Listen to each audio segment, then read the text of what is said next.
मंत्रिमंडळ विस्ताराच्या संदर्भात महायुतीच्या तिन्ही नेत्यांची उद्या बैठक होण्याची शक्यता। कुणाला मंत्रिपदाची लॉटरी लागणार यावरती शिक्कामोर्तब होण्याची ही शक्यता। मुख्यमंत्री देवेंद्र फडणवीस आणि अजितदादा दिल्लीत। फडणवीसांनी गडकरी राजनाथ सिंहांची घेतली भेट। शिंदे मात्र मुंबईतच।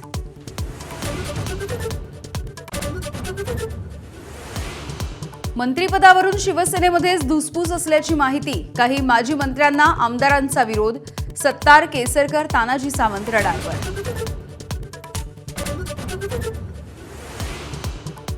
विधानसभेच्या विरोधी पक्ष नेतेपदावरून महाविकास आघाडीमध्ये वेगवेगळा सूर। ठाकरेंची शिवसेना आग्रही, तर मुख्यमंत्र्यांनी पद देऊ केल्यास निर्णय घेऊ काँग्रेसची भूमिका। सलग 6व्या दिवशी काँग्रेसचं संसद परिसरामधलं आंदोलन सुरू। राहुल गांधींनी राजनाथ सिंहांना दिलं गुलाबाचं फूल।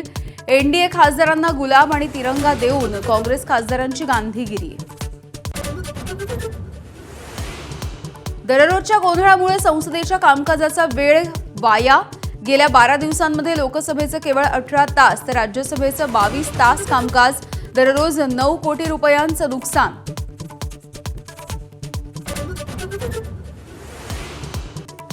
सोनं 2000 रुपयांनी महागलं। चीनमधल्या गुंतवणूकदारांचा सोन्याकडे ओढा वाढल्यामुळे परिणाम।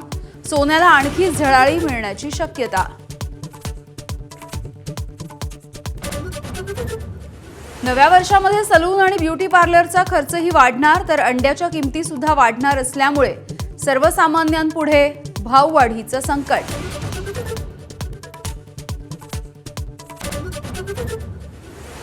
आणि जम्मू काश्मीरमध्ये हाडं गोठवणारी थंडी। जोजिला पासमध्ये पारा उणे 22 वर, तर लेहमध्ये उणे 10 अंश सेल्सिअस तापमान, तर श्रीनगर उणे 3 अंशांवर।